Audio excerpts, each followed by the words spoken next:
What? There's probably up to 50 dead people down in here. Who the you know what I'm saying, has 50 bad dead people in their house in the middle of nowhere? What are they doing down here?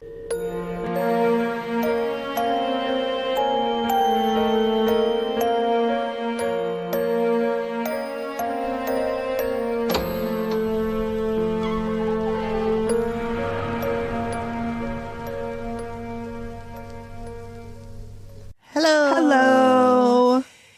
Tonight we are discussing Satan's Revenge, which is season 4, episode 5, originally aired on August 9th, 2014. And Megan picked this one. This came from our spreadsheet where we were asking for recommendations. Mm-hmm. So, Megan, can you tell us how you chose this one? Zoey, are you okay? Zoey recommended this, our buddy Zoey. Yeah. And she recommended this, and do you need a hug? Like, this was a doozy of an episode. Yeah, you like this one? It was very good. It was very, very good. It was. There's a lot of content warnings. We have child assaults. We have miscarriage. We have suicide. We have PTSD. We have... What else do we have? Child death in history and present. Child death in history. She didn't say necessarily that was a miscarriage. She just said, I lost a baby in this house. So it could have been a baby that was already born. It could have been a miscarriage. Either way. Nightmares of abuse from sexual abuse of a child. Suicide, PTSD, self-harm. That's what I got. Yep. So great. Enjoy. All in one big bundle. It was a really good episode. I will say, like, the family is very sweet. There was really a lot of good good sketches. Amy did great, but it was like, I wonder if the producers were like, how many things can we jam into one episode? Yeah. And they were like, bet, as the kids say. Yeah. That's what they say. Yeah. So it was Zoey recommended this. Thank Yep. you so much, Zoey. And also, are you okay? Just kidding. We love Zoey. We do love Zoey. I hope she's okay. Yeah. But yeah, it was a really good episode. So I can see why she recommended it. And we have a lot of bingo things on there too. So patrons, buckle up. get those bingo cards ready. Yeah. All right. Enjoy. Enjoy the show. Sorry, I just got like a crazy headache. It's better now, but Good. Was it a woodpecker of a headache? it was a woodpecker of a headache. I should go put my shirt on, but Jordan's up there and he'll attach onto me like fucking fungus. Don't worry. I'm wearing it. Anyone who's watching the video version can see I'm wearing Okay, well, Amy just our new flashed shirt. me her chest, and I was not prepared for it. You didn't see anything. You didn't see any titties or anything. No. It is very cute shirt, though. So Morgan and I worked on that. My idea, Morgan's art. And, it's from Megan's joke. Well, it was Megan's joke. This was from a couple episodes before our last season with Diana, when she mentioned that she had a thought, I wonder if woodpeckers get headaches from like all that banging.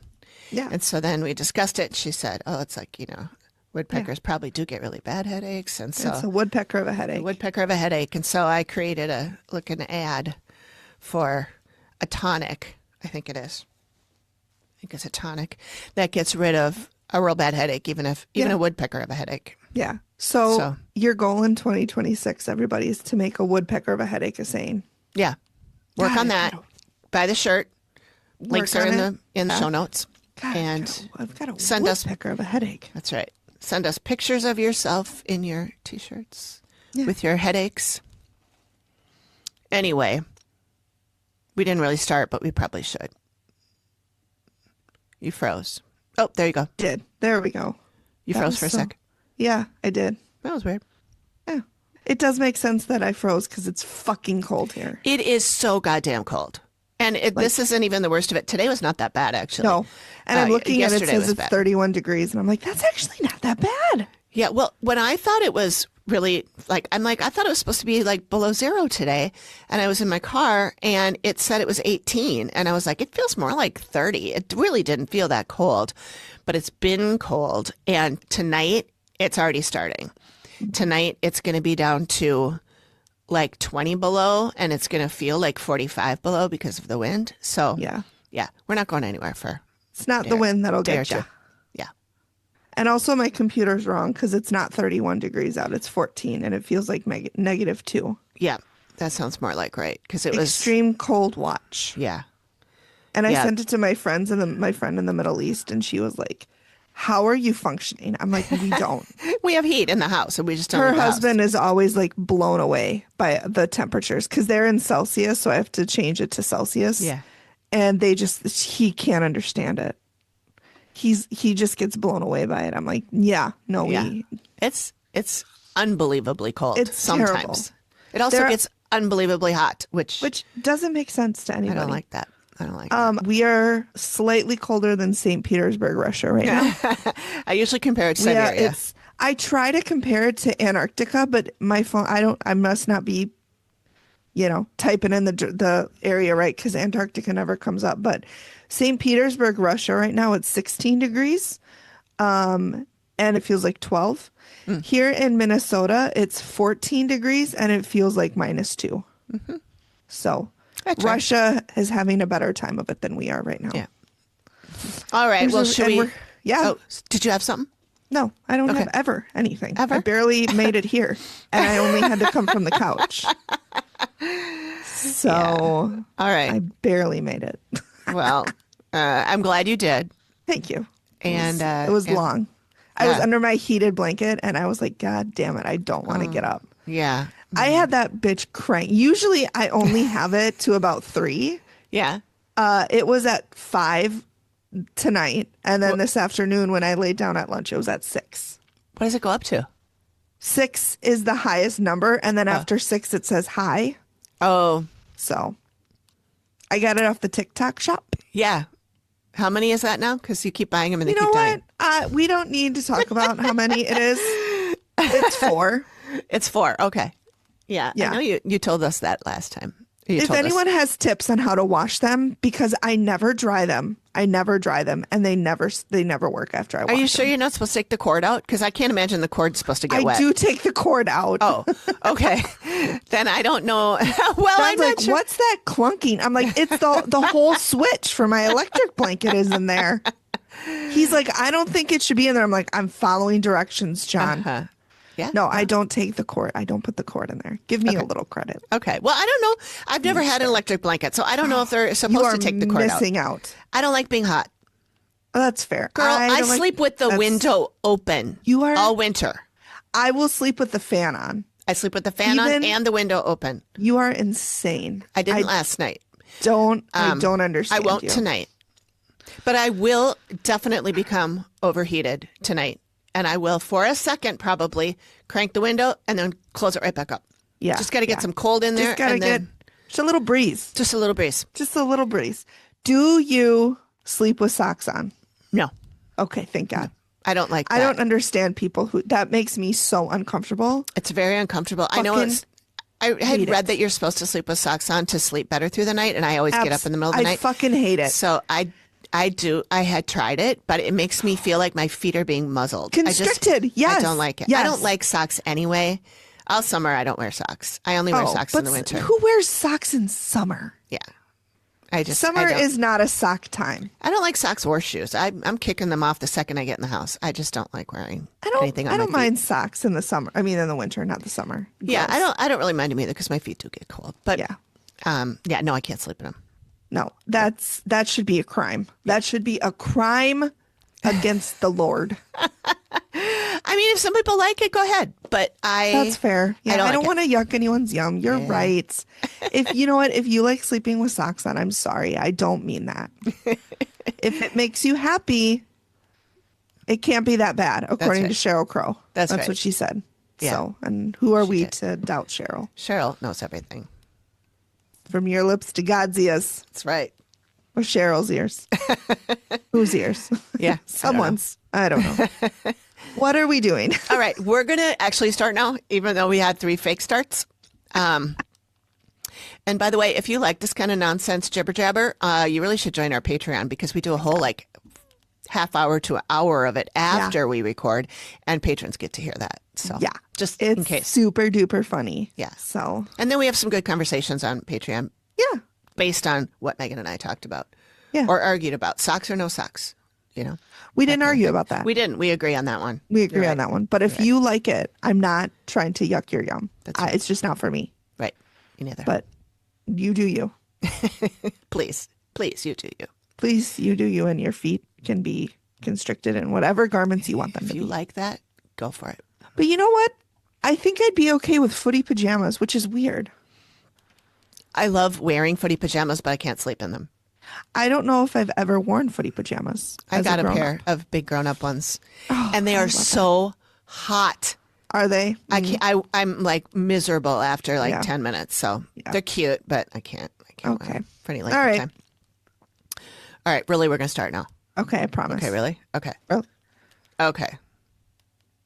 Welcome back, everyone. Tonight, as mentioned, we are discussing Satan's Revenge. Megan is here with your overview. Take it away. Hello, everybody. In Satan's Revenge, Steve and Amy travel to Leslie, Michigan to help a family who believes their dream home has become anything but. The family reports extreme and violent paranormal experiences inside the house, experiences so frightening they feel they may be driven to the brink of insanity, and they fear for their safety. Steve dives into the history of the property and its previous owners, uncovering dark and unsettling pasts, including a man who suffered a mental breakdown and another man described as an adulterous lecher. These troubled histories raise questions about whether past events have left a lingering imprint on the home and might explain the disturbing phenomena reported by the current residents. During her walk through the home, Amy's method of physically sensing and interacting with the spirit world, she encounters a massive shadowy creature that appears to torment the occupants mentally and emotionally. She also picks up on the presence of a dead man with violent intentions, suggesting the entity may be capable of physical harm or intense psychological pressure. The investigation in Satan's Revenge is one of the more intense and unnerving, with both historical research and psychic impressions pointing to the powerful hostile forces affecting the family. Will Michelle and her family be able to break free of these spirits, or will they need to abandon the house and flee for their lives? Stay tuned to see if the activity continues. This one was a good one.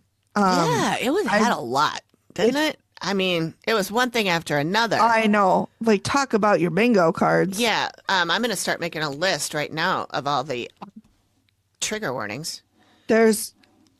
I started to add them in the script, and I might have missed some of them. Okay. So we're in Leslie, Michigan. It's about a half hour outside of Lansing, and they must have gone there in like the dead of winter because there's snow. Steve's got his rubber gloves on, or his not his rubber gloves, his leather gloves, not his rubber ones. That's for a different thing. That's for cleaning the dishes. That's right. Which I'm like, oh, Steve, where's the ring shot? We can't have that. There is one, but it's later. It's later. It's not in the car. At the beginning. It's I think it's when he's investigating. Yeah, it is. It's not in the car. And it's during his one of the interviews. Oh, yeah. I believe they have one. Yeah. So Amy arrives, and oofta, this is a tough walk almost from the get-go. You know, Amy's first words in the show are, oh boy. Yeah. So the living people are weighted down. There's so much death here. It's really dark. It's not good. So we meet with Michelle, and she has, unrelated, the cutest earrings on. She does. They are very cute. And really I loved cute. her. I loved her hair. She had pretty hair too. So did her daughter. They had similar hair, but long and curly. And her the daughter, way I wish mine was. Yes. Her and her daughter were copy paste. Like her daughter was a spinning image of her. Yep, she was. So things have been going on. They've seen footsteps. Gee, I'm okay, you guys. I swear. It's that woodpecker of a headache. I'm not even boozing. Yeah. Not this time. They've seen apparitions, they've heard footsteps, and then, so that was just to start, your run of the mill. Yep. But then the last few years, it's gotten very physical. They get scratched, both her and her daughter. It seems to really be just attacking the women with like the scratches and bruises. So Michelle lives there with her husband, her 16-year-old daughter, and her 17-year-old son. But her son isn't interviewed. So I'm just wondering, I'm thinking it either didn't like do anything to him, or he just didn't want to be interviewed. Or he was interviewed and they cut it. Yeah. Oh, that's true. Because remember, I think it was Laura that we spoke to who said that they had interviewed her husband's parents, or maybe it was her parents. I think it was her husband's parents because it was their house. Yeah. And they, for whatever reason, they didn't air any of that interview. Yeah. They didn't. They were just cut out of the show completely. So that could be what happened. Maybe he didn't have enough crazy stuff happening. Yeah. Or maybe he doesn't, maybe it's like Steve and doesn't see anything. But I kind of doubt it because it seemed like everybody in the house was sensitive. And Michelle showed a picture and Steve goes, "Is this your daughter?" And I'm like, "Nope." I don't even know. Steve, she just photobombed us. Yeah. Use your process of elimination tactics. Yeah. So, not only the scratches, but we've got Michelle gets debilitating headaches. She's had a lot of surgeries. She's had she's had shoulder surgery. Try that 3 times fast. A hysterectomy. And she's lost a baby, you guys. Like, this woman has fucking been through it. And that's just scratching the surface. We're not even getting to it yet. Buckle up. Buckle up. Like, this is a tough episode. Yeah, it really is. And Steve asked a good question. He's like, "Why don't you just move?" He's like, "This is a really nice house. Somebody would buy it." And she's like, "I love this house. I put my heart and soul into this house." And she's like, "I hope that you're able to help us," which, like, bingo card. I forgot to put that as a bingo card, but yeah, bingo. This whole family is so sweet. You know, most of the time when there's people on, there's one person that we're like, "Well, this fucking dude," or whatever. Yeah. This whole family, I just want to wrap them in a big hug. Yeah, I really like them all too. So we go back to Amy and she said, "Oh my gosh, there's a living woman here. She's panicking. She has long brown hair and something's wrong with her heart." And so, you know, it's just, this whole walk for Amy was horrible. Yeah.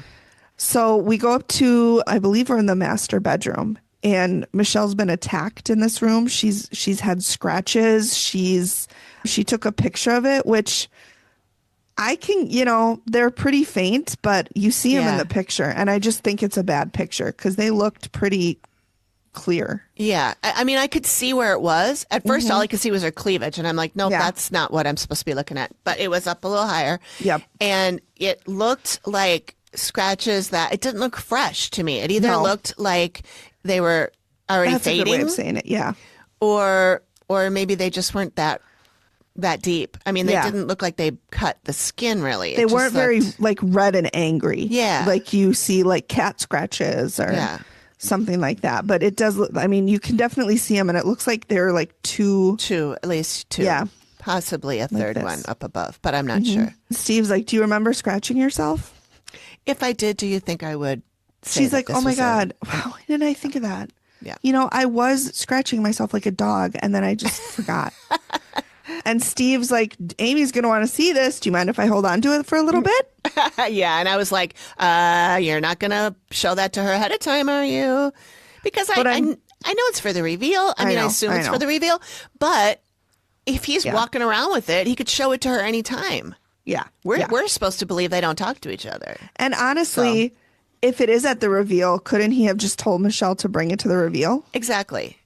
Or production would have taken it and put it in a package to be set at the table at the time. Yeah. So I think it was weird that it made it sound to me like he was going to run and show it to her right now.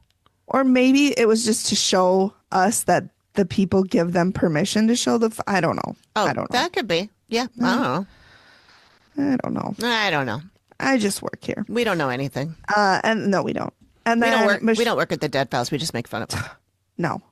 They asked me to, and dang it, I said no. Boy, is my face red.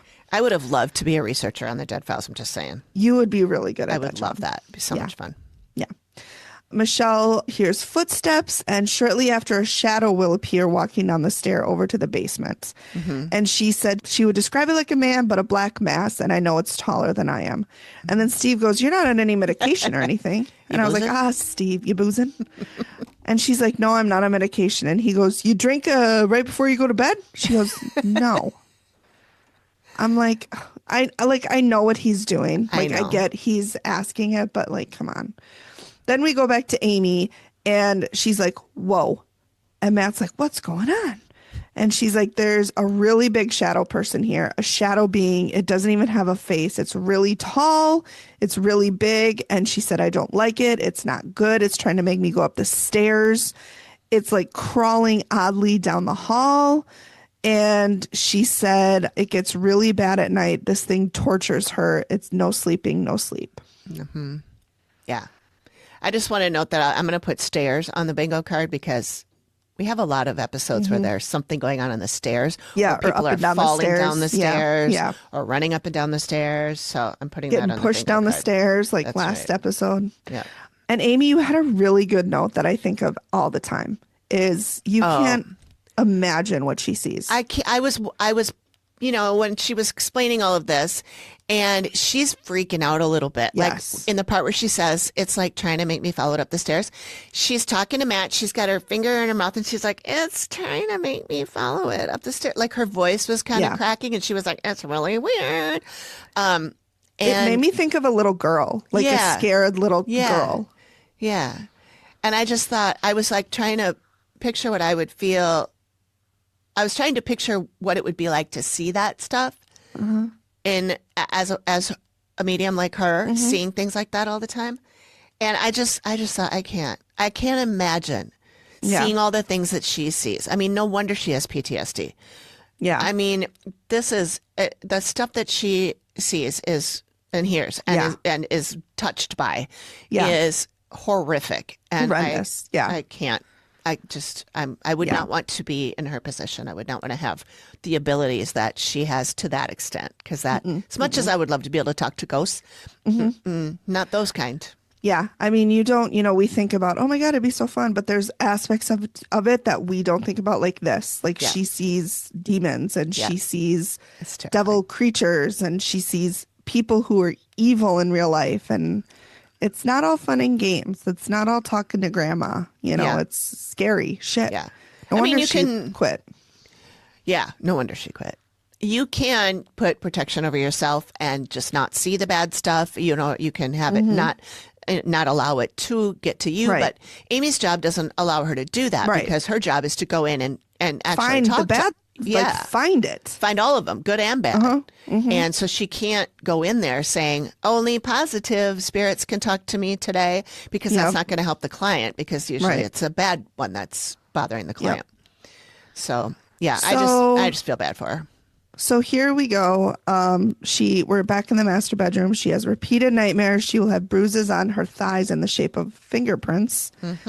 And this is when we are informed that she was sexually assaulted as a child. Yep. So when she was 3 or 4, she was chased around by a babysitter who would strip naked and chase her around the house. Gross. And then she said most of the time she would hide under a bed from him, 3 or 4 years old. And he would drag her out by her ankles and assault her. No. So that's terrible. Yeah. And she starts crying and she said, I told myself not to cry. And Steve is like, not? Yeah. And Steve goes, how often did this happen? Like, did it happen one time? I hope so. And she said, nope. I was left with him on several occasions. And of course, he never got arrested for it. He died by suicide as a teenager.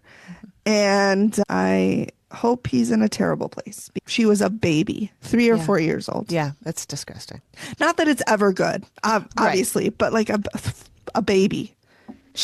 Nothing has wrecked her world. She's innocent. She's supposed to be innocent, you know, and it's not good. Yeah, it's not good. And this is not the first time that sort of thing is going to come up today. So yeah, this is a tough one. Comes up in history as well. Yep. Super great. So we go back to Amy and she said, it's the woman again. Something happened to her. Amy said, I don't know, like if she was physically abused or something. And because of this experience, maybe she opened because she has abilities. So like this experience caused her to either caused her or helped her get experience or abilities. Yeah. Or to open up to them, I think is what she was saying. So that's going to be on the bingo card too. The client has abilities. Yeah. And so there's a creepy guy here in the house. And this woman in particular, she's aware that he does bad things. And Matt says, well, do you know when he's from? And Amy said he's not from that long ago. He's focused on the suicide. I think he killed himself, and I think he would want to make others kill themselves. His end game is death. So it's not great. No, that's not great at all. So now we're with Daniel, and buckle up for this guy, because talking to your wife, both her and your daughter going through that would drive me to want to shoot somebody. And Daniel's like, I do want to shoot somebody, but there's no one to shoot, Steve. And I'm like, that's like stating the obvious. Like, if something is happening to your family, you're going to want to make it stop, but they can't make it stop. That's why you guys are here. Yeah. So Steve asks Daniel, did you have any experiences? And Daniel said, yeah, I was out here with my son, Lucas. So they're in the garage. Bingo card. They're in the garage, which we haven't seen in a while. We haven't seen that in a while. Put it on. They were building something, Daniel and his son. He put a circular saw down to my right, and Luke's eyes opened up. And at that point, he looked, and the saw had levitated and went through his tennis shoes and cut off 3 toes. And then we see a picture of the toes back on.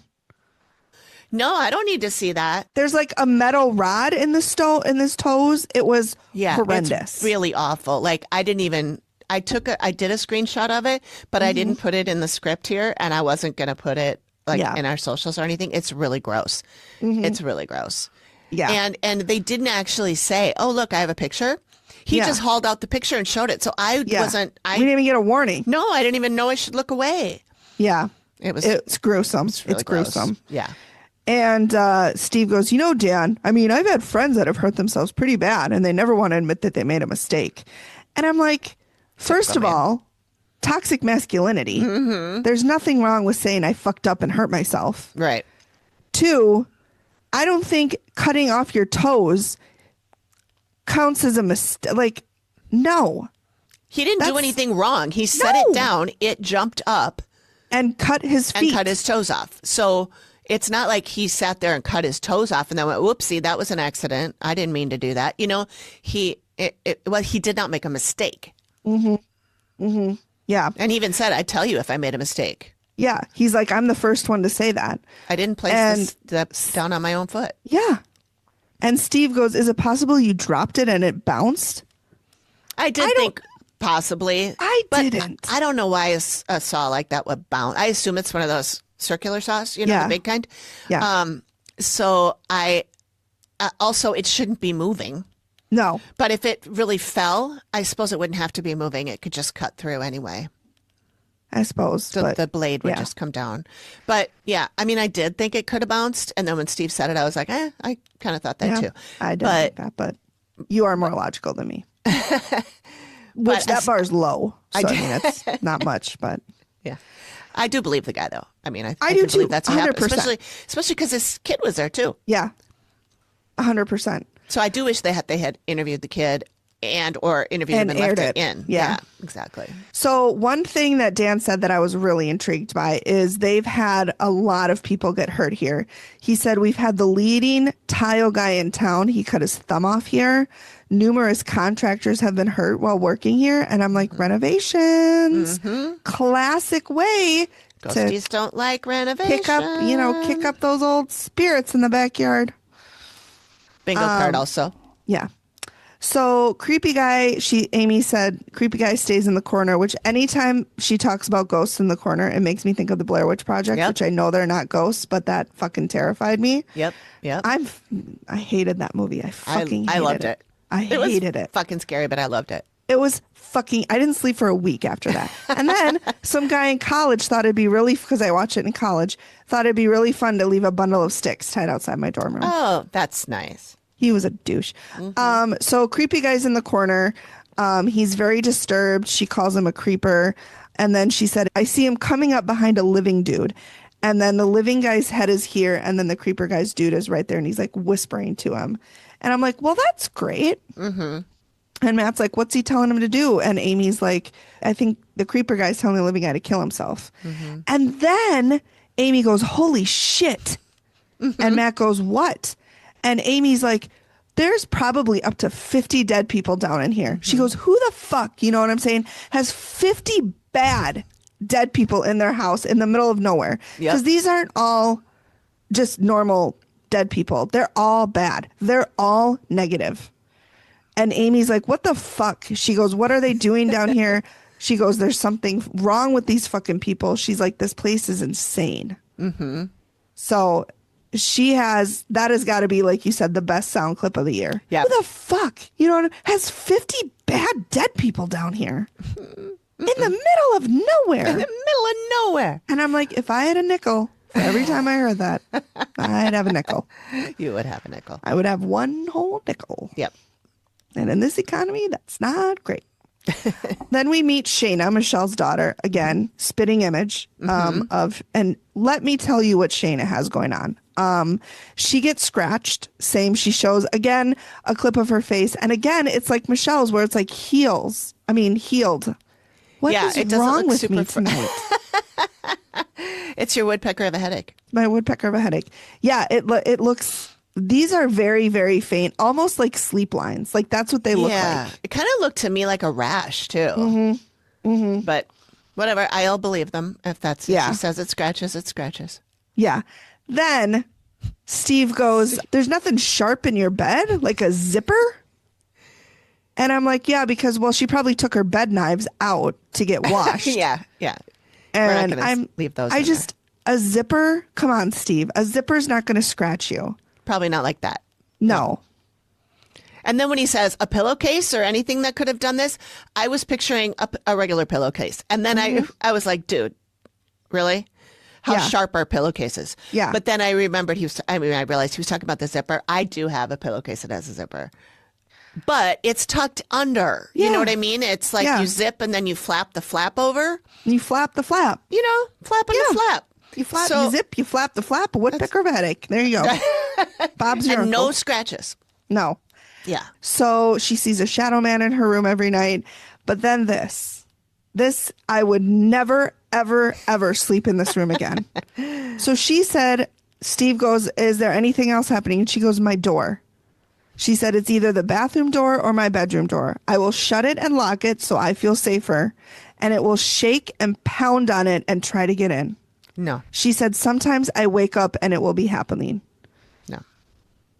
The way I would never set foot in that room again. Yeah. No.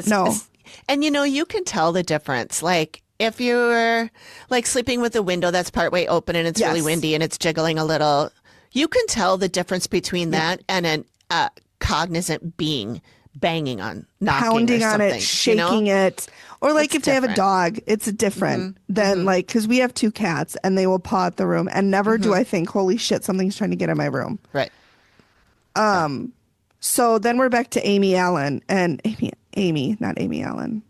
I mean, it is Amy Allen. It is Amy Allen, but I don't need to differentiate. I do that sometimes just so people don't think I'm talking about me or AP. There were a lot of Amy's here all at once at one time. So yeah, we had 3 of them at minimum. Yeah, we did. So we're with Amy, and she said the shadow gun tries to get in here, but it can't. She said when the door's closed, we can't get in. She said we can't get in. Mm-hmm. She said the door is very important. And she said the shadow area, this is his area. He likes it over by the window. There he crumples up. He hunches and he just waits. He waits and then he'll crawl out the door and crawl down the hall and go fuck with people. He might be fucking crazy. Can you imagine just what she sees? Yeah. Just this creepy thing crawling. Remember a few episodes where she's seen all these things on the ceiling? On the wall or hanging. And they're like, yep. How? Yep. No. I want to go back to the shadow thing. When the door's closed, we can't get in is what they're saying. Yep. The door is very important. We talked about this last time. In the last episode, there was a guy who was too big for the room he was in. And she was like, I don't know how he can even be in there. He's too big. And I was like, don't ghosts walk through walls? Yeah. But I guess sometimes they can't get through a door.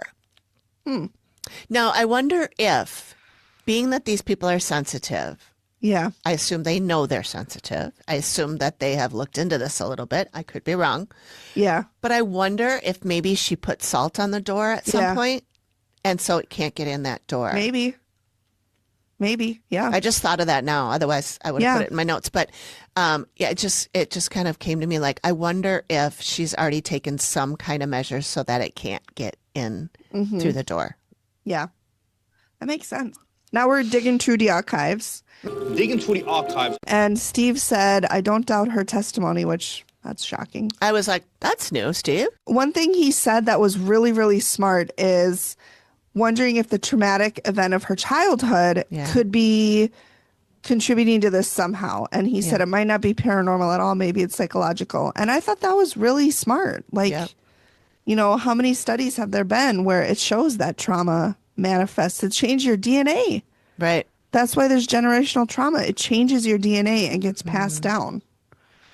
That's crazy. So we're meeting with Tanya, and she has a Midwest accent if I've ever heard one. I didn't even notice. Oh my God. Oh yeah. She was so Minnesotan or Midwest because they're in Michigan. Yeah, they're in Michigan. So she's a psychologist and or a psychiatrist. I forget which one. She's a psychologist. You know how it gives them a first and last name? Unlike last week when we had Remodeler 1 and a guy named Brad. This one, they did give her name. Yeah, she was and a her good one. profession. So basically, Tanya is talking about how when you have post-traumatic stress disorder, PTSD, one of the ways that can manifest is called flashbacks. And I dated a guy in college who went to the Middle East, because this was in 2006, and he would wake up with horrible nightmares, like just would not want to be touched. He would wake up screaming. So it for sure, you know, happens. Then Steve said she's waking up with bruising. Could that manifest? And she said, well, individuals that suffer from borderline personality disorder would bruise or cut themselves for attention. And Amy, you had a good note here. Well, I just thought in their sleep, I mean, people do self-harm, but I don't know that they do that in their sleep. I think they do that when they're awake so they can experience it. But she could have, I mean, if she was, which she wasn't, but if somebody is self-harming, I mean, couldn't they write it off as that, oh, that happened in my sleep? Or, well, they could say that, I suppose, yeah. I mean, I get they could that, lie. Yeah. And so Steve said, what would I as an investigator look for in a person to see if they have that type of personality? And Dr. Tony said they have a hard time with their emotions and they like a lot of attention directed towards them. And Steve's like, no, she's the total opposite of that. And then another weird part, I was like, all these parts are weird. Like, well, originally Steve says when he's talking about the scratching, he goes, okay, now here's the weird part. He talks about the scratching. And then after they discuss that Michelle and or Shayna are not the type to be, you know, attention seeking and blah, blah, blah. Then he goes, now this is the weird part. I'm like, I thought the other part was the weird part. How many weird parts? Yeah. So then he's describing how Shayna has the same type of nightmares that Michelle has every night. And then Tanya just says, you know, essentially that could be just empathetic dreaming, or it could be because her mom has explained these events to her over and over and over again and they're seeing the same things. And Steve said, well, could these cause bruises? And Dr. Tanya, Jesus. I think it's Tonya. It's right there, too. Maybe it's Tanya. I never heard him say her first name. Says there's no clinical evidence I'm aware of that bruising and scratches just manifest themselves. Right. So now that eye roll was to me, because what the fuck is happening? I've spoken for 40 years of my life, and apparently I forgot how. That's okay. So now Amy's in an upstairs bedroom, possibly Shayna's, and she said, I'm seeing this living woman. It feels like she's losing her mind. This might be affecting her heart. So I'm assuming she's talking about Michelle, because Michelle's the one that talked about the heart problems earlier. So now we're with Bethany Waterbury, a genealogist. Not a gynecologist. Bingo And card. so, yeah, we're in the history and we find the original owner, a man named Lafayette Peake. Turns out he suffered a lot during his time, losing 3 children, all under the age of 1. That doesn't even cover all of the children deaths in history. Oh, yeah, we're just getting started. Yeah, it's a great, like, oh my God, we could have a bingo on just the trauma in this episode. I know. That's pretty bad. So Lafayette Peake and his wife Harriet purchased the property in the 1860s, and along with his brother Theodore, they ran an apple orchard. Oh, that's cute. That is cute. That's precious. That's so precious. And then Steve very empathetically and really kindly says, 3 kids dying. I guess that's not uncommon back in the day. But you said that was just the start of his problems. What do you mean by that? I'm like, I feel like that's kind of enough. So in addition to Lafayette's 3 children dying, his brother Theodore and his wife Sally also had 5 children, and 3 of those children died as well. So between 10 kids, we're up to 6 kids dying. That is more than half. That is 60%, and that's numbers. Very nice. It's a lot of kids. That's a lot of kids. Granted, 1 child death is horrible, but 6? Right. 6? Yeah. And then she goes, he does not take this very well, meaning Theodore. His 3 children dying. He doesn't take this very well. And I'm like, is there a good way to take it? Yeah. I mean, no. He had a mental breakdown of some sort. He was wandering through the streets. He was shouting and screaming and disturbing the neighbors, which, yeah, he lost 3 children. Is there a good way to take your children dying? Like 1 child death is horrible, but 3 of your own children and then your brother's 3, you Right. live together. So I'm assuming you're basically like a mini commune raising these children together. So he was wandering through the streets. He was shouting and screaming, disturbing the neighbors. He had a mental breakdown. And his daughter, Theodore's daughter, filed a petition with the court asking him to be declared insane and committed to the Kalamazoo State Hospital for treatment. Now, what I thought was interesting is his daughter filed the petition. How old was his daughter? How far apart were these children? How soon after these children died did this happen? And I did some research. Okay. As I do. We'll get to it later, but I Okay. will tell you, if you look at the probate court for the county of Jackson, state of Michigan, this There's letter a that they screenshot show. of a petition. Yeah. Yeah. And it says the matter of Theodore N. Peake, and then it just says alleged insane. And then under that it says Addison V. Young having filed this in court, his petition. Addison V. Young is not the daughter. Addison V. Young is the person who filed this petition. And he does not Interesting. have a daughter named Addison. And Addison is a real person who lived at that time in the county of Jackson. Could it be his daughter's spouse?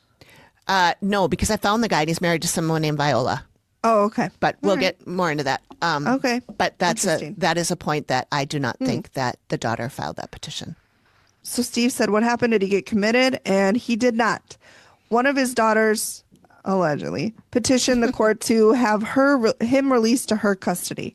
So we got one daughter who's like, he's insane. Lock him up. The other daughter's like, oh my God, no, he's not. I'll let him live with me. He went to live with her until he died of a stroke several years later. So they bought the house in the 60s. So let's say he's, 20 in the 60s. So that would make him, 69 or so, 70.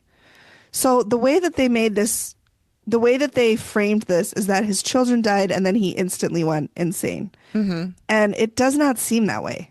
It doesn't. It seems like it took years and years and years. So Yeah. I He don't might have know. just had dementia and they just didn't know what it was. Yeah. Yeah.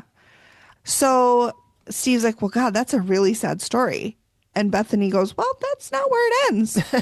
I also located several other individuals related to the family, but not necessarily by blood. They were neighbors who had various forms of mental illness. And so Steve said, well, mental illness runs in families, but Bethany goes, it seems to have run in this neighborhood, which is a very interesting sentence. That makes me wonder if there's like something in the water, something in the soil, that was making people goofed up. Unless it is something paranormal, but Right. well, Right. actually, yeah, we do find out that it's something that's not that. Like, I mean, obviously there's paranormal, but Is it paranormal? could it be paranormal? God, maybe. What's the I show? don't know. That's But no, I was 60 thinking minutes? like these are the people that they go back to in history. So these would be the ghosts. But actually, Amy does see something that's not yeah. that. Okay, we'll get there. So then we're back to Amy, and she said, I see this man. I think he lived here, and he's mentally ill. This person feels crazy. This house, it caused people to go insane. And so now we meet Craig Whitford, a historian. And Steve says, during my research, I came across something that caught my eye. There was a huge legal battle over Dan and Michelle's property, and when I called a local historian, he said it involved betrayal, death, and insanity. Oh my. I was like, oh my. Damn, Steve. And so he meets Craig, and Craig's like, well, it's quite an involved case. The property was owned by John and Maria Stitt. And between the two of them, they had a daughter named Rosa. They didn't roll her R's. That's just me being fancy. They just said Rosa. But I'm fancy. Okay. So interesting timeline, because John was not the most faithful of husbands, which they tend not to be. And after 20 years of marriage, Maria had decided she'd had enough. And in 1887, she filed for divorce. And I'm like, I did not know a woman could file for divorce in 1887. I didn't either. She must have had irrefutable evidence. Yeah. But even then, I mean, I don't know. I don't know the laws of divorce in the 1880s. Shockingly. Right. I missed that day in history class. So 1887, she files for divorce. That same year, not a good year for old Johnny boy. He is sued by his neighbor, Albert Blackmore. Oh my God, for alienating his wife's affections. Which we'll get to that too. I thought that was very confusing. Alienating his wife's affections. First of all, his wife, Albert's wife, or Yes. John's wife? Albert's wife. And alienating his wife's affection, that means leaving her alone. Alienating her I think, means... but if you pair them together, alienating his wife's affections, that's the phrase. He's alienating his wife's affections from Albert. That is, I mean... It's very confusing, but I will, there's more to this. We'll get to it later. But I mean, yeah, I from was an like, that English- doesn't make any sense to me. from But- an English literature standpoint, which is my degree, which is very useful, it is a very nicely phrased sentence in terms of, not nicely phrased as an understandable, but it's a very good use of words. Sure. Even if they're not in the right place. They are in the right place, though. Alienating, anyways. So that's Doesn't make sense to me. that's okay. A lot of things don't make sense to me, and yeah. So Steve goes, so he's going after this guy's wife, and I'm like, that's how they should have said it. Yeah. And Craig goes, he is, yeah. And Steve's like, well, how's that work out? Not great. Well, I mean, for a little bit. So they settle out of court financially, and then John marries Elizabeth Blackmore, the woman whose affections he alienated from his wife. Then Elizabeth has adopted an African-American child who's 14 years old, and her name is Etta. And uh-oh, guys, not much time goes by. And then now John is going after Etta. Keeping it in the family. Fucking gross. She's 14. She is 14 years old. Yeah. And this guy's like, I like that. And then Steve goes, this guy's a real piece of work.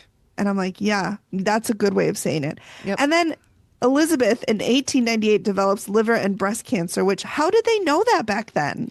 I don't know. Like, that's a legit question. Yeah, How- that is. I don't know how they knew that. I don't know like how. breast cancer, I could maybe see if she found a lump or something. But how do you know that you have liver cancer? Yeah, I don't know. They didn't have mammograms back then, I'm pretty Right. sure. So, They didn't have, CT scans or x-rays to check the liver. right. I don't know. I know That's a X-rays good check question for any bones. doctors that might know. Yeah. So 1898, she's diagnosed. She passes away in 1902. And conveniently, now that leaves Etta and John all together in their little love home. John passes away, though, within weeks of his wife's death, and he's found in Etta's bed. So, and the article is gross. I'm not going to use the word that they use. Yeah. But the article titles is Strange Will Contest in Michigan. Seaward servant held to have estranged shrewd man. I thought that they adopted her, but now she's a servant? I looked that up too. I'll get to that later. Like, it just doesn't make Yeah. sense. None of it makes any sense. No. And Craig said for a small town that it was scandalous. I'm like, I feel like that's scandalous for any size Yeah, town. it is. Doesn't matter. Yeah. So now Craig said this is where the lawsuit begins. So John's biological daughter, Rosa, She felt very slighted by this. And basically, Rosa states she's contesting the will, and in her contestation, she said her father was so overcome with passion for Etta, the 14-year-old, that he rewrote his will. So even if that was the case, he's fucking dead. Gross. Like, what? He's fucking dead. He did that himself. You're saying it right there. He rewrote his will right there in your sentence. Your sentence structure matters, people. You are claiming that he rewrote it. Ergo, he's the one that made the change. Ergo, he approved the change. Ergo, it is good. Should have been a lawyer. Look at all those ergos. Look at that. So Steve said to Craig, you mentioned on the phone it was a little bit of insanity. And he goes, I guess that came talking about him being under her influence. Jesus Christ. She was 14. Yeah. He was not under her influence. She was a child. He was a disgusting pervert. He was under her influence. What? Her influence by existing? By being a child girl, a girl child? That says more about him than it does her. I know, but I didn't like the way... He could have been under her influence. He saw it that way, but that didn't mean she did anything to make that happen. Right. It reminds me of the Joe Kenda, speaking of my favorite person in the entire world. Joe Kenda, along with Pitbull. Joe Kenda, in his series, he announces he knew he was ready to retire when he was interviewing this old man who was accused of sexually assaulting like a 5-year-old. And the old man, Joe was asking like, what happened? And the old man said, well, he came on to me. And that's when Joe said he walked out of the room and he wrote his resignation that day. And that's when he resigned because he said he wanted to jump across the table and kill this guy. And that's what it reminds me of. Like in his stupid, disgusting, perverted mind, he probably thought she was coming on to him by existing. Yep. So, Yep. and in the end, Etta wins. She wins the case. Rosa appealed on 2 occasions and she lost. So, so we're back with Amy and she said, the image I'm seeing is really strange. This is that weird fucking creature falling oddly down the hall. I don't know what it is really. And then Amy said a voiceover and says, I can't figure out what the shadow creature is or where it came from, but I know that it has been here for a very long time and its goal is to torment living people. Matt says, does it interact physically? And Amy says, yes, it makes people kind of crazy. So now we're in the sketch. And, we have Amy's voiceover. I encountered many entities in my walk, but 2 stood out the most. And she's describing the creepy guy who's whispering to the living man in the house. And then she describes the shadow creature. And she said, there's this thing in this hallway. Its skin is really smooth, gray-brown kind of color. And I was like, fucking hate that. Let's not do that. And then Amy, is this what you saw? Yes. So did not like that. Yeah. And then this was another thing that like a callback to the last episode. She says it's coming down the hallway and it had to be on all 4s because it's so large. And I just said that I wondered if that ghost from the last episode that we did would ever try that because he had trouble getting out of the door. Great. So now I needed that image in my head. Thank you so much. So this reveal is Amy is queen of the facial expressions in this reveal God. Because she has so many good ones. She did. So they sit down. Steve's like, here's Michelle, her husband Dan, here's her kids, bleep, bloop, blop. And then Amy said, when I got here, I entered the house and it was extremely chaotic energy, especially in the basement. She said, when I went down there, I saw all of these dead people. There was about 50 of them. And then Amy said, the scary thing is that all, which is how she says it, all of these dead people are negative. There is not one good person in there. And that is horrifying. And Amy said one of the things that also seems to be constant throughout the walk was the feeling of people thinking they are losing their minds. They are going crazy. And so Steve is like, well, you guys have pretty bad mood swings. And I do think that mood swings can be paranormal, but I don't think they're always paranormal. No, they're not always and paranormal. I don't think having a mood swing in and of itself is enough to constitute a paranormal issue. Right. Like, I've had like 5 mood swings today. I woke up fucking bitchy as hell, crabby as fuck, took 5 naps, got a woodpecker of a headache. I don't know. It's not the only thing that you it's not would the only use, yes, and it's not the only thing they've had Yeah. experienced right. either. And but again, completely believe these two. Like Yeah. completely believe them. There's not a doubt in my mind. But I just think that's weak sauce there. yeah. So yeah, Dan says we'll be, happy and loving. We're a strong couple. We come in and then we're fighting instantly. And then Steve talks about his research. Turns out there's a long history of mental illness. In the 1860s, he talks about Lafayette and Theodore. They lost their brother or their children. And then there was another guy that lived here by the name of John Stitt. Apparently, this guy was a womanizer. You forgot. Pedophile. He had an ex-wife. He had a daughter. He has an affair with his neighbor's wife. He ends up marrying her. That is not the right order, Steve. We don't. Well, and also we don't call. No, oh, he did have a daughter and then had an affair with his neighbor and then ended up marrying her. Oh, That yeah. part Okay, is right. that is the right order. I was Okay. thinking the affair he was talking about was with the child, but Me that too. was he says that in the next sentence. Yeah, which that is not an affair. That is rape. No, exactly. That is rape. Yep. I cannot understand. Even today, we have people who think 16, 17-year-olds are young women. No, that's a child. That is a child. Right. Well, who is trying to change the age of consent to 16 so Right. that the 17-year-old that he raped is Yeah. not going to be that you can't Eligible. call him that. Yeah. And let's look at the fact that there are grown-ass men trying to change the age of consent. We need to take disgusting. a closer look at that. Yeah. It's That is disgusting. sick. Sick. Yep. They are children. Yep. Children. You're telling me that a 14-year-old can have an affair with somebody? No, their brain isn't even developed. Especially somebody who's in his 60s. Fuck Which off he with was that at the time. bullshit. Fuck all the way off. Yep. I'm so upset by that. This is 2026. We are 100 and how many years later after this, and it's still happening. Yeah. 100 and some. Math, guys, I'm not a math teacher. I'm not I'm good done at now. it either. I'm done. I can't correct you. Okay, so Amy said, that all makes sense. When I made it to the foot of the stairs, I saw a woman with long brown hair and she was panicking.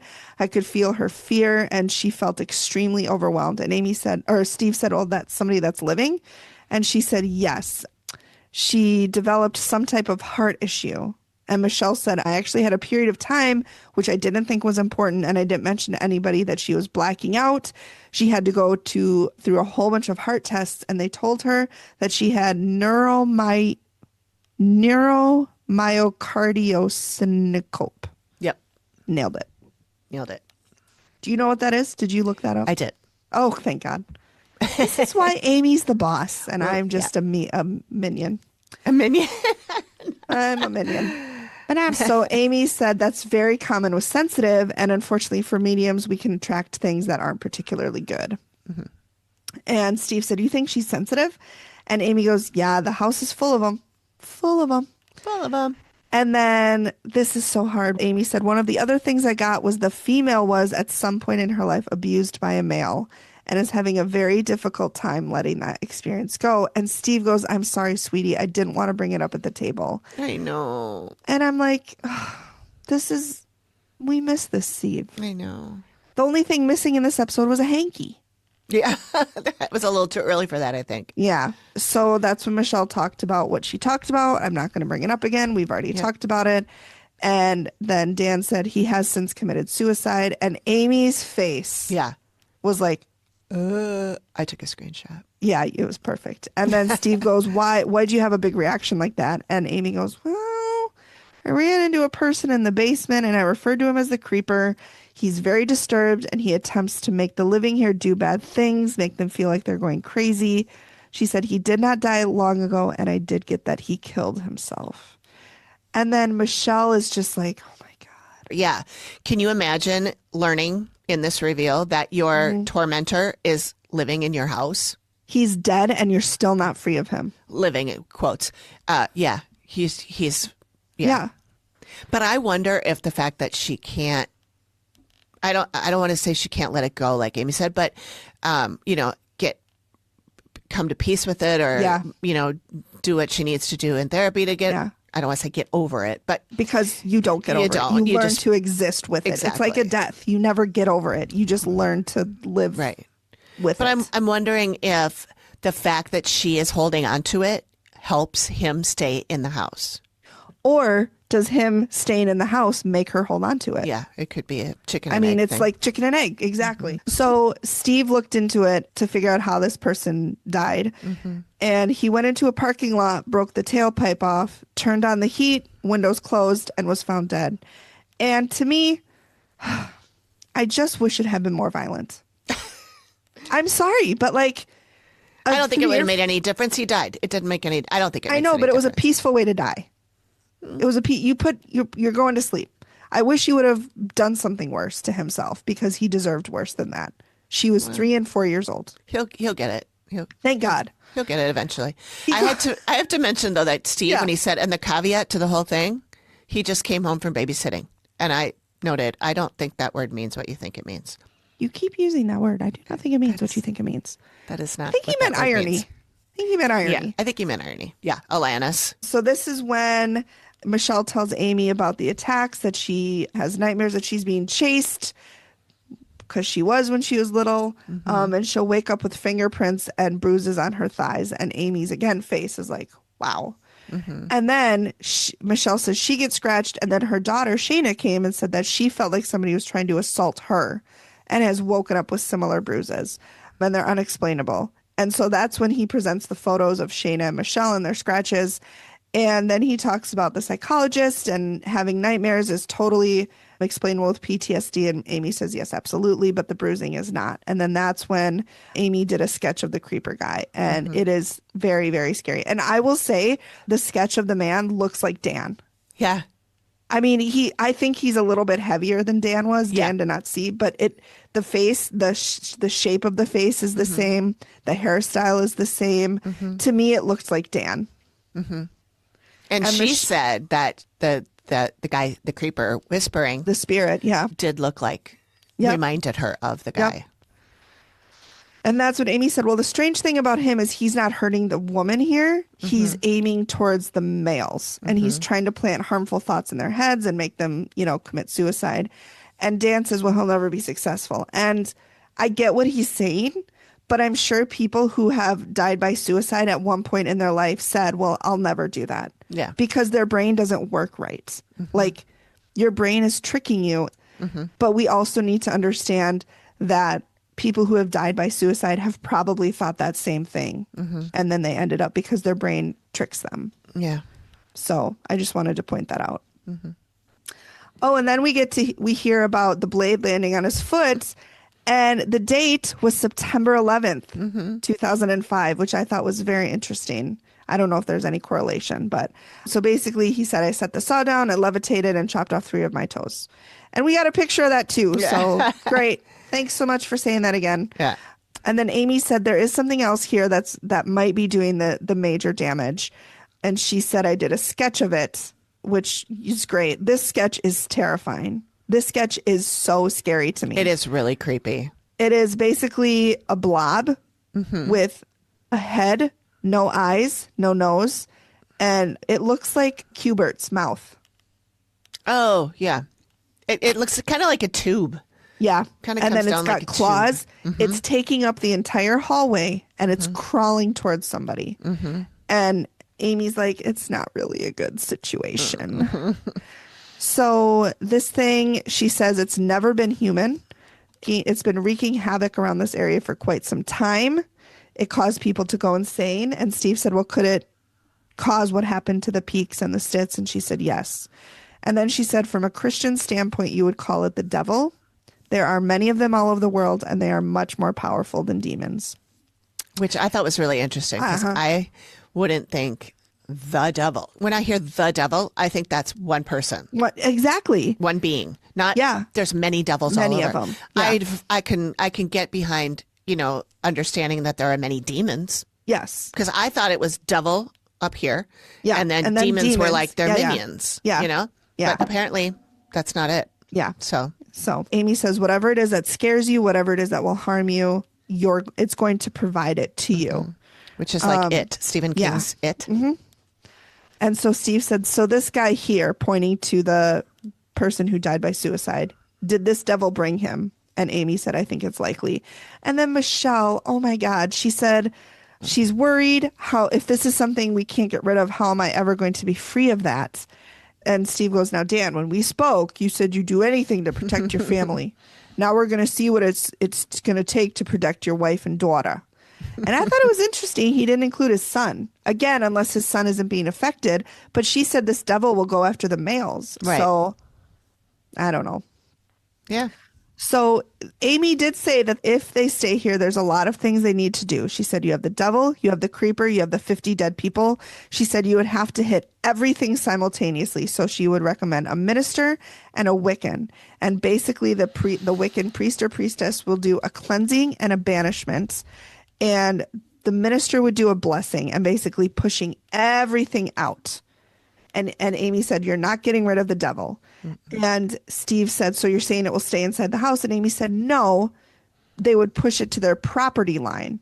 Mm-hmm. So it will be outside of their house, but it's going to keep him in the neighborhood. Mm-hmm.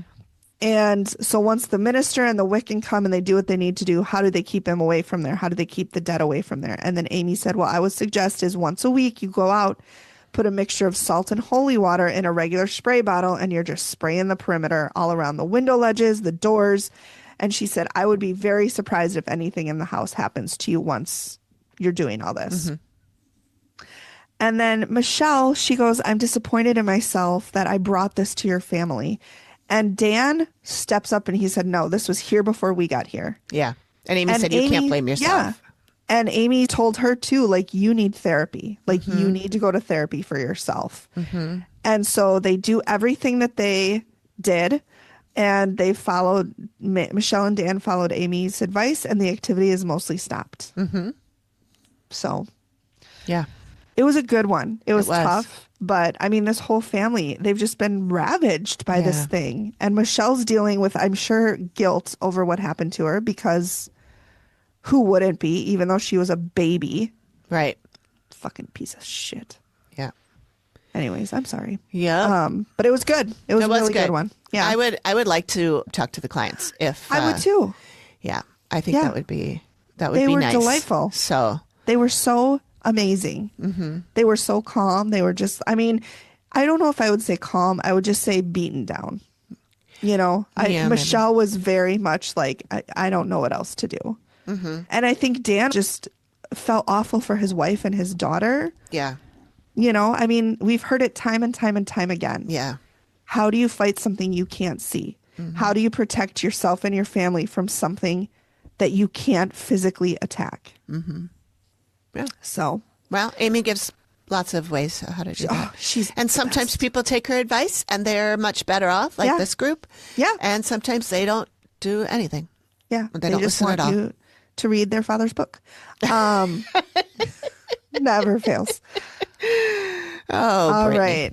It's time for Research and Rabbit Holes, where the facts get weirder and the ghosts get louder. Okay, so I did find Michelle. Mm-hmm. I'm not going to share the address or any info about her, but I did find her. And I have not reached out to her yet. But Michelle, if you're listening and would like to talk to us about your time on the Dead Files, please let us know at theactivitycontinues@gmail.com. We would love to talk to you. Or your husband, your children, mm-hmm. whatever. I did look up, I found the kids and everything too, just from like a Google search or whatever. And the kids are 28 and 29 now. So isn't that weird? Yeah. Grown ass adults. Well, this was in 2014. Yeah, it was so a long 12 time ago. years ago. Yeah, it was a long time ago. Oh, my God. I know. Okay, so the Peak family. Mm-hmm. Theodore and Peak. Lafayette. And Lafayette. Lafayette, they make it sound like he was the first person they're talking about, like he's supposed to be the most important one. He really had nothing to do with most of this. I mean, he had some kids that died, and so did his brother. His brother's the one that had all this shit going on. Yeah. So, as I mentioned before, it said Theodore's daughter filed this petition to have him committed. Yeah. At the Kalamazoo State Hospital. I love saying Kalamazoo. I know. So I did not find this family, any of them, on Find a Grave, which is where I usually find people, but I did find them on FamilySearch.org. Okay. And this probate letter where the daughter tried to have him convicted shows her name as Addison V. Young, because that's what it says. But if you look closely, it says, having filed in said court his petition. His, not hers. So I looked up Addison V. Young, and I did find a man. Was he a neighbor? I think he might have been a neighbor. Yeah. Okay. Or, I mean, I did find the man. He was around there at the same time, but this is his petition. This was not filed by the daughter of Theodore, whoever that may be. Yeah. So I don't know which daughter tried to have him committed, if that's even true. But I did consider that. I wonder if Addison was a neighbor who was like annoyed with people, him wandering around town shouting at people. Yeah. Fair. So, yeah. I would be if my neighbor did that. Yeah. I don't know if I'd try and have him committed, but I might, see if we can get some help for him. Yeah. Or move, I don't know. But anyway, so John and Maria Stitt. There are 2 John Stitts in town, which I found was weird. But I did find the right one. Oh, no, What? he only had a daughter. All right, I don't know. Yeah, I wondered don't if one could be a son, but no, he only had a daughter. Yeah, no, I think, and he did have siblings, but, they weren't named John. But Yeah. anyway, I did find him, though, through Albert Blackmore? Blackmore. I searched for Albert Blackmore, found his wife, which then when I clicked on her, I got to John. There is no mention at all of Maria having to do with John Stitt. Okay. However, when you look at John's profile, it has his daughter Rosa. So I clicked on Rosa and found her mother, whose name was Mariah. Not Maria, Mariah. Mariah. Oh, okay. Mariah Fisher. Yeah. So that's what that is. And then John, married Elizabeth, the one he was stooping, his neighbor's wife. I believe you meant alienating her affections. I'll get to that. So his just shows, his Find a Grave, just shows his wife, not Maria or Mariah, only Elizabeth and Rosa. And it doesn't show this Etta, who was the adopted daughter. Yeah. It doesn't show anything about that. So I'm wondering if she was not actually illegally adopted and maybe she just moved in with them. Yeah, maybe.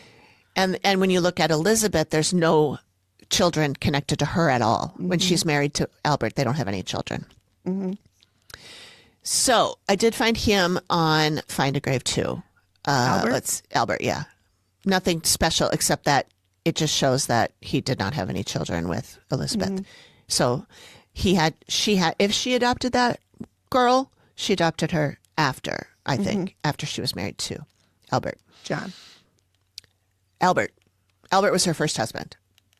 And then she married John, and they said that she adopted this. The way that they made it sound was she adopted her after she married John.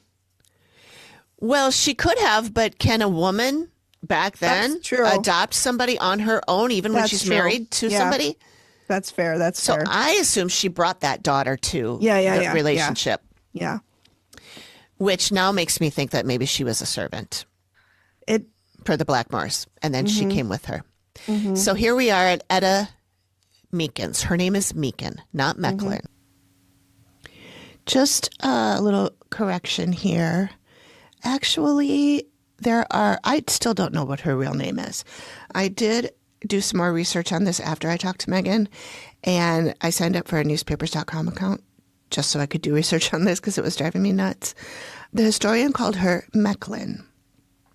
The will contestation, if that's a word, called her Meekins, and the newspapers called her Micken, Micken. So TBD, still don't know what her actual name is. Craig, he said it was Mecklin. Mecklin. And I watched it over and over again, and I watched his mouth. He said Mecklin. And he shows the letter that John's daughter wrote after John died, and Etta was the recipient of all the goods from the will. And Who showed the letter?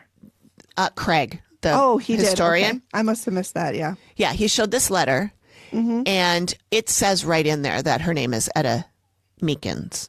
So Craig showed the letter stating that Etta received all of the property. Yeah. Or he showed the letter that Rosa wrote. That Rosa wrote. Okay, that Rosa wrote. Okay, Yeah. I was confused. And That is easy to do. and in that letter, she mentions Etta Meekins, Okay. not Michelin. So dude got the name wrong. Yeah. Or they did it on purpose to try and hide her, which Maybe. doesn't shock me because if you look at the picture of the article that Steve had, he's got his big fat thumb Yep. over the center of it. Yeah, he does. And the second I saw that, I said, he's covering something. Yeah. Because right underneath where it says like the town, Jackson, Yep. County, Jackson County, big thumb. Yep. I saw I that think he too. was covering. I think he was covering her He name. might have been. Yeah. Anyway, so I noted that I feel like she was erased. Mm-hmm. So Morgan and I, AI, were both unsuccessful in finding a copy of this article. Mm-hmm. So I can't, but I can read parts of it. Just a couple notes about the historian and the genealogist versus the research I found. So Craig Whitford said that the adopted daughter of the Stitz was Etta Mecklin. It's Meekins. It's even in the letter he had in his hand. Yeah. He gave a different reason for the lawsuit than the papers did. Really? Both quoting as if they were talking about the lawsuit, but they're different. Whitford sued him for Yeah. alienating his wife's affections. Yeah. I found a story in the newspaper in Ingham County News. Okay. It's the quote of the reason was poisoning the affections of his wife, which makes a lot more sense to me. Because to me, that means that John was paying attention to Elizabeth, or stooping her, and so she was no longer interested in her own husband. See, to me, they both make sense. Alienating her affections, like, to me, that makes perfect sense. But poisoning makes sense too. But alienating something means pushing it away, leaving it alone, doesn't Yeah, it? he was alienating her affections from her husband. So he was causing her to push her husband away and go to him. Yeah, I know that's what it means, but those words don't make sense in my head. Anyway, so Craig, historian, said she was African American. The papers called her mulatto, which is a gross word for mixed race. Yep. And that leads me to wonder, because I have a true crime brain, under what circumstances would his wife, Elizabeth, adopt her? And so I wondered if she was maybe a result of An affair. an affair with her first husband and maybe their servant mother. I don't know, just a speculation, just making it up. Or I was thinking it was more a result of an affair between Elizabeth and somebody. Oh, that could have been too. Because to me, if my husband had an affair that resulted in a child and I left that marriage, I would not take that child with me. Yeah. Well, they might. I don't know, maybe she's got a bigger heart than I do. But Yeah. yeah. And I noted that I think it's interesting that he makes a point of saying that Elizabeth adopted Etta, not that they did. And I'm wondering also where they adopted her from. Just one more little note here in my additional research I did find out that Etta was an orphan. So I don't think her mother lived or worked at the home as well. I think she just worked there. I don't know how she became their servant, but she was, according to the newspapers, the articles about the trial. Yeah. The papers refer to Etta as a servant, not an adopted daughter. So we only have the historian's word on the fact that she was a daughter. But I also wonder if they reported it as a servant because it was unheard of for somebody to adopt a daughter who was could be not their same race. Yeah, it could be. There's a lot of Yeah. options. Yeah. All right. So the other thing about this letter that Rosa wrote regarding the will and how she thought she deserved the money and not Etta. If you look at it, you can see that the name Elizabeth A, which is the wife, anytime that's mentioned, it is handwritten in. But it's not like written in the margins. There's a space. Yeah. I wonder Like if they left it blank. Template? And then they filled it in. But it has her last name. It says, by influence unduly exerted by blank Stitt, the wife of said John Stitt, but then they Interesting. wrote in Elizabeth A. in two places. Yeah. Interesting. So that's strange to me. yeah, So that is strange. that's what I found on those things. Now, neuromyocardia syncope, also known as vasovagal syncope, is a common type of fainting, which is what syncope means apparently, where the body overreacts to triggers like stress, pain, or prolonged standing, causing a sudden drop in heart rate and blood pressure, leading to temporary reduced blood flow to the brain and a brief loss of consciousness. Which could have, she said she blacked out. Yep. So, And it says that treatment focuses on trigger avoidance and lifestyle changes. I've had that. I stand up and I get real dizzy and I almost pass out, but I don't actually pass out. This was an actual thing, not just what I had, but I know that feeling of when you stand up too quick and your blood pressure drops and you're like, whoa. I used to get that all the time. When I was skinnier, I did. I don't anymore. trust me, I don't suffer from that now. Don't you worry. No. And then I tried to look up the neighbor babysitter molester. I could not find anything on him. Good. But I did want to note that caveat means a warning or proviso of specific situations, stipulations, conditions, or limitations. Is it a noun or a verb or an adjective? I would think an adjective. It's a noun. Oh, it's a noun. It's a noun. That's what it says. That's what the Goog said. Well, the Goog is never wrong. That's right. So, I was unable to find anything about this, mostly when I typed in what Steve said about the, broke off the tailpipe, turned on the heat, windows closed. And it said, it sounds like you're looking up ways to commit suicide. I can't help you with that. Yeah.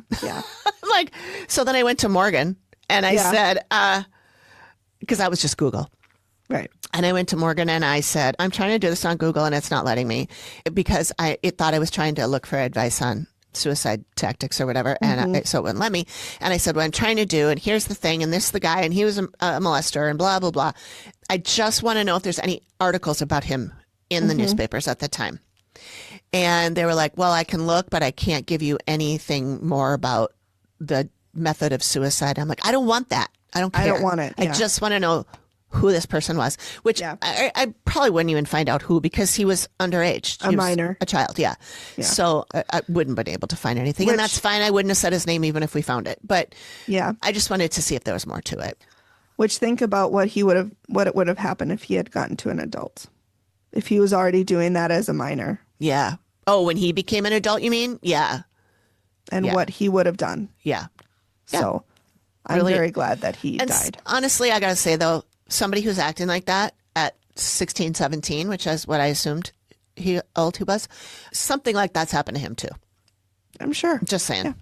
Yeah. Doesn't make it okay. It doesn't excuse it. But usually that happens. Yeah. Usually. Yeah. All right. That's all I got. Ooh, so that was a good one. Next week. Yeah. What are we doing next week? Next week, I chose the next episode that we're covering. And since these two last ones that we did centered around mental health, I decided to pick one more that had a mental health aspect.